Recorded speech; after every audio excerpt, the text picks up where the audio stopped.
چونکہ جواب قسم کا تعلق بنتا ہے تو قسم ابراہیم کے پاکیزہ وجود کی کہ جنہوں نے دکھ سہے، تکالیف آلام گوارا کی، لیکن پائے سوات میں لغزش نہیں آنے دی۔ تیسری قسم میرے حضور کے پاکیزہ وجود کی فرمایا جتنے دکھ مجھے دیے گئے، جتنی اذیتیں مجھے پہنچائی گئیں، اتنی کسی کو نہیں دی گئیں۔ پیدا ہوئے تو حضور کے باپ کا سایہ سر پہ نہیں تھا، پھر اس کے بعد حضور مختلف مراحل سے گزرے۔ 6 سال کی عمر میں ماں کا انتقال ہو گیا۔ جب راہ حق میں لوگوں کو دعوت رشد و ہدایت دینے نکلے تو جو لوگوں کے رویے تھے اور جو اذیتیں لوگوں نے پہنچائیں وہ ایک الگ باب ہے۔ مکے کی گلیوں سے لے کے طائف کے بازاروں تک جن اذیتوں سے میرے حضور گزرے، ام المومنین سیدہ عائشہ رضی اللہ تعالیٰ عنہ فرماتی ہیں ایک دن حضور کی بارگاہ میں حاضری تھی تو ہم نے عرض کیا حضور کیا احد کے دن سے سخت دن بھی زندگی میں کبھی گزرا ہے؟ صحابہ کی نظر میں اس دن سے سخت دن کبھی زندگی میں نہیں آیا، اس لیے کہ جب 70 صحابہ کی لاشیں پڑی تھیں، حضور کے چچا حضرت امیر حمزہ شہید کر دیے گئے، اور نہ صرف انہیں شہید کیا گیا، ان کا مسئلہ کیا گیا، اعضائے بدنیاں کاٹ دیے گئے، ناک کاٹ لی گئی، زبان کاٹ لی گئی، بدن چیر کے کلیجہ نکالا گیا، اور پھر ان اعضاء کا ہار پرویا گیا، اور ہندا نے گلے میں ڈال کے رقص کیا، آنکھوں میں نیزے چبھوئے گئے۔ تو یہ دردناک دن تھا۔ تو حضور کے سر انور پہ سفید رنگ کی پٹی بندھی تھی اور چشمان رحمت میں آنسو تھے، اور بار بار فرماتے تھے ما فعل امی، میرے چچا کی کہانی سناؤ۔ تو یہ دردناک دن تھا جو صحابہ نے اپنی آنکھوں سے دیکھا۔ تو انہوں نے کہا حضور کیا احد کے دن سے سخت دن بھی کبھی زندگی میں آیا؟ ان کا خیال تھا کہ حضور فرمائیں گے ہاں یہ میرا زندگی کا مشکل ترین اور سخت ترین دن تھا، لیکن حضور نے فرمایا ہاں عائشہ، جب طائف کے بازاروں میں تیری قوم نے مجھے پتھر مارے تو یہ دن احد کے دن سے بھی سخت تھا۔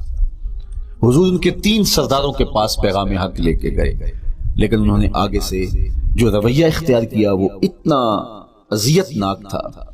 حضور نے فرمایا کہ ٹھیک ہے میں تمہاری خیر خواہی کا جذبہ لے کے تمہارے تک پہنچا ہوں، تم نے میری دعوت کو قبول نہیں کیا، تمہاری مرضی، تمہارا مقصود، چلو اب یہ بات میرے اور تمہارے درمیان رہنی چاہیے، اس بات کو راز رہنا چاہیے، اہل مکہ تک یہ بات نہ پہنچے۔ انہوں نے کہا ہم کیوں راز رکھیں، بلکہ اوباشوں کے ہاتھ میں پتھر دے دیے، اور حضور جب واپس ہونے لگے تو وہ حضور کے پاؤں پہ سنگزنی کرتے، حضور اپنا ایک پاؤں اٹھاتے تو دوسرے پاؤں پہ مارتے، شدت درد اور احساس کرب سے حضور بیٹھ جاتے تو ان کے غنڈے دائیں بائیں سے بڑھتے اور کندھوں سے پکڑ کے حضور کو اٹھاتے اور مشق سنگزنی کرتے، نالین خون سے بھر گئے، لخت لخت زخمی ہوا۔ اللہ اکبر، کیا دردناک لمحے تھے، کیا تکلیف بری گھڑیاں تھیں۔ تو کہا کہ جب طائف کے بازاروں میں تیری قوم نے مجھے پتھر مارے تو یہ دن احد کے دن سے بھی سخت تھا۔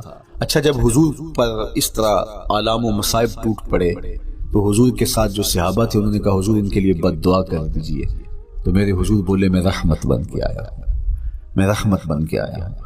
اللہ اکبر، ان کا تقاضا پہم بڑا تو حضور کے ہاتھ اٹھ گئے، اور پھر حضور نے جو کہا سنیے اللہم اہد قومی فإنہم لا یعقلون، اے اللہ میری قوم کو ہدایت دے دے، یہ مجھے جانتے نہیں، اگر جانتے تو ان کا میرے ساتھ یہ رویہ نہ ہوتا۔ تو پتھروں کے جواب میں دعائیں دینا پیغمبروں کا حوصلہ ہوتا ہے۔ اللہ اکبر، مورخ اسلام حفیظ جلندری نے کیا خوبصورت پیرائے میں نقشہ کھینچا کہ حضور ہاتھ اٹھا کے دعا مانگ رہے ہیں الہی کرم کر کو سارے طائف کے مکینوں پر، الہی پھول برسا ان پتھروں والی زمینوں پر۔ تو حضور نے دکھ سہے، تکلیفیں سہی، اب 3 قسمیں کی۔ شہر مکہ کی قسم جہاں حضور کے صحابہ نے تکلیفیں سہی، اس شہر کی گلیوں میں انہیں گھسیٹا گیا اور ان کو کچی کھالوں میں لپیٹ کے دھونیاں دی گئی، انہیں اذیت ناک مراحل سے گزارا گیا۔ حضرت ابراہیم مشکل سے مشکل زندگی کاٹی اور رب کی رضا جوئی کے لیے کوشاں رہے، اور میرے حضور نے سخت ترین اذیتوں، مقاومتوں، مخالفتوں اور تکلیفوں کا سامنا کیا۔ تو ان 3 چیزوں کا حوالہ دے کر، ان 3 چیزوں کی قسم کر کے اب انسان کو بتایا جا رہا ہے کہ تم مشکلات سے تمہیں گزرنا پڑے گا، حالات کی تلخیاں تمہیں سہنی پڑیں گی، کسی مرتبے تک پہنچنے کے لیے تمہیں پھر تکلیفوں کی راہ اختیار کرنی پڑے گی۔ تم کون ہوتے ہو؟ میرا محبوب ہو تو تکلیفیں وہ بھی اٹھائے، 2 جہاں کا مالک ہو اور طائف کے بازاروں میں اس کے پاؤں پہ بھی پتھر پڑیں، اور کونین کا سردار ہو اور ان کے اوپر اوجری ڈال دی جائے، کائنات کا مالک ہو اور ان کو مکے کی گلیوں کے اندر ان کے گلے میں عقبہ بن ابی معیط کپڑا ڈالے اور تاؤ دے، تو کیا ان مشکلات سے تم بچ سکتے ہو؟ جب تم کسی منزل تک پہنچنا چاہتے ہو تو پھر یہ حوالے ماضی کے دیکھ لو، 3 قسمیں کر کے اس حقیقت کو بیان کیا۔ ابراہیم علیہ السلام کے وجود کو دیکھ لو، حضرت مصطفیٰ کریم علیہ السلام کی ذات ستودہ صفات کو دیکھ لو، اور مکے کی گلیوں میں صحابہ کے ساتھ جو ظلم اور جبر ہوئے اور انہوں نے جو مصیبتیں اور مشقتیں کاٹی وہ ساری دیکھ لو۔ تو 3 قسمیں کھا کر کے کہا کہ بے شک انسان مشقتوں میں رہتا پیدا کیا گیا ہے۔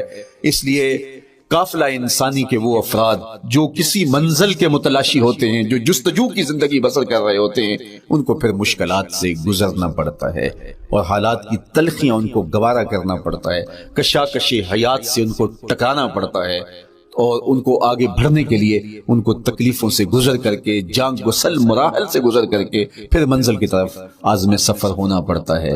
کیا میں نے اس خاکدان سے کنارہ جہاں رزق کا نام ہے آب و دانا، پلٹنا جھپٹنا جھپٹ کر پلٹنا لہو گرم رکھنے کا ہے ایک بہانہ، پرندوں کی دنیا کا درویش ہوں میں کہ شاہی بناتا نہیں آشیان۔ تو زندگی مشکل مراحل سے گزر جانے کا نام ہے۔ اقبال نے کہا تھا ہے شباب اپنے لہو کی آگ میں جلنے کا نام۔ یہ زندگی آسان نہیں ہے، یہ حالات کی تلخیوں کا مقابلہ کرنے کا نام ہے، یہ ضبط نفس کا نام ہے، یہ اپنے من کی تربیت کا نام ہے۔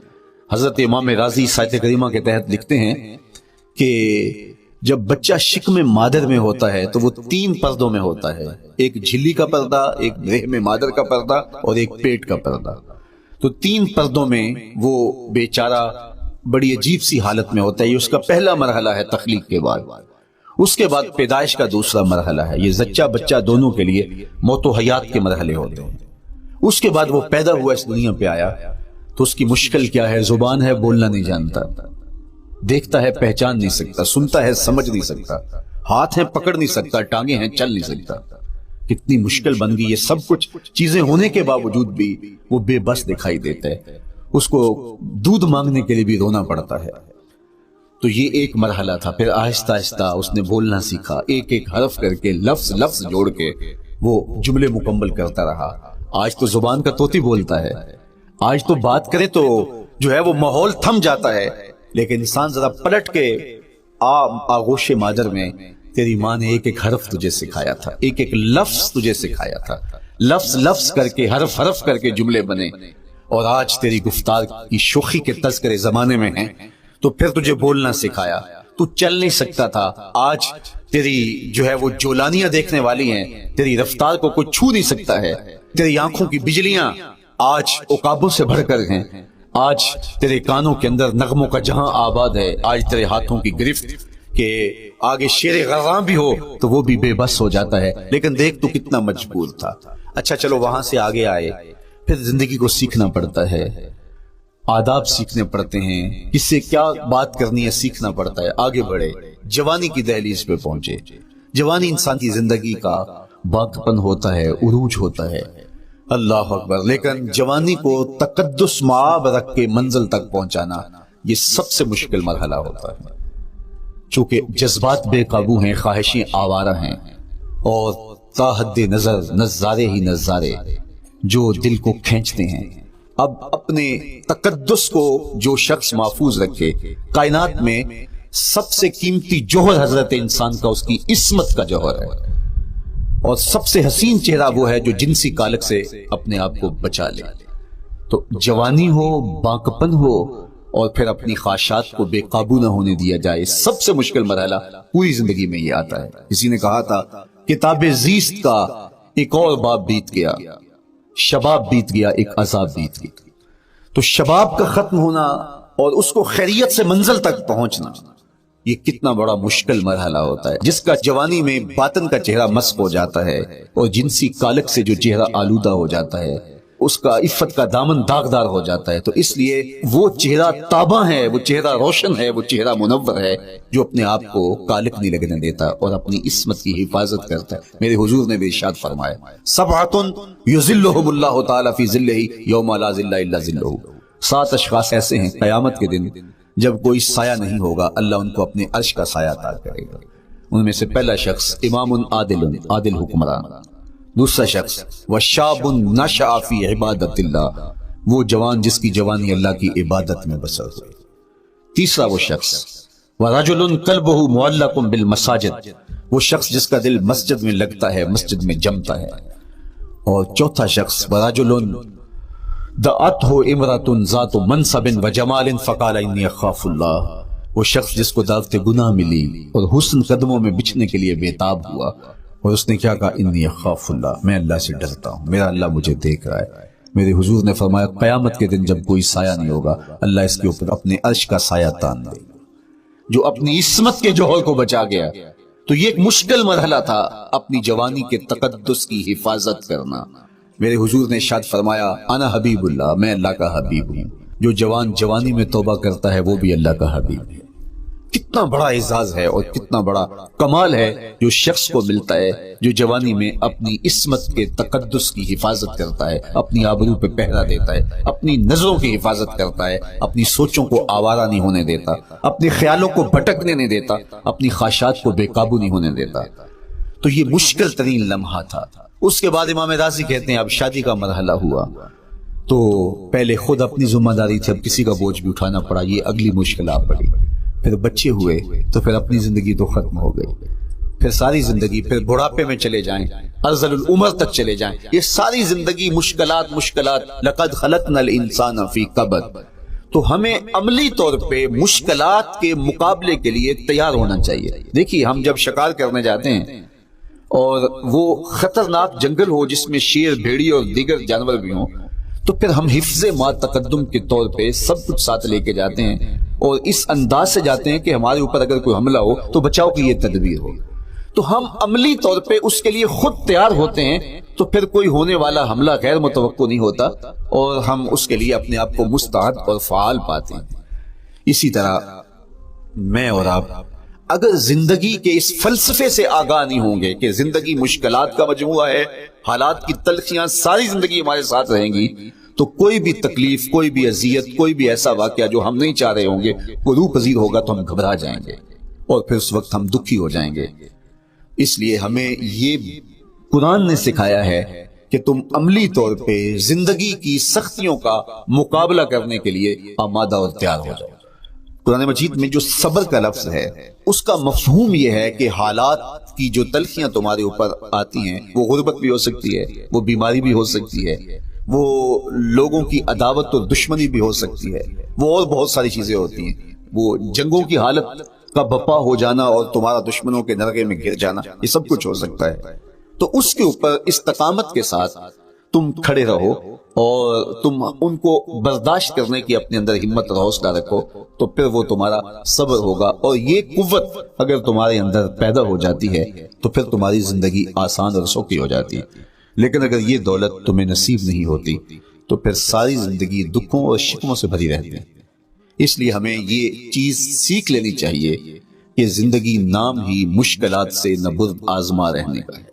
عملی طور پہ ہم دیکھو، ہمیں پتہ ہے سردی آ رہی ہے تو اس کا ہم پہلے انتظام کرتے ہیں، تو سردی ہمیں دکھی نہیں پھر کرتی، ہم سردی سے بھی لطف لیتے ہیں، موسم برسات سے بھی مزہ لیتے ہیں، اور گرمی سے بھی ہم ایک حاصل حاصل کر لیتے ہیں اگر ہم اس کو جو ہے اس کے لیے عملی طور پہ اپنے آپ کو تیار کر لیں۔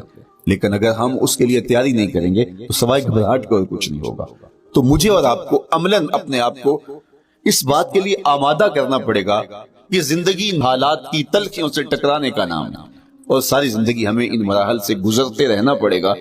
اور قرآن نے جو ہے وہ 3 قسمیں کر کے، اور 3 قسمیں بھی شہر مکہ کی اور محبوب کریم کے پاکیزہ وجود اور جناب ابراہیم علیہ السلام کی، تاکہ تمہیں پتہ چلے جب ان کو بھی ان مراحل سے گزرنا پڑا میں اور آپ کیا بیچتے ہیں۔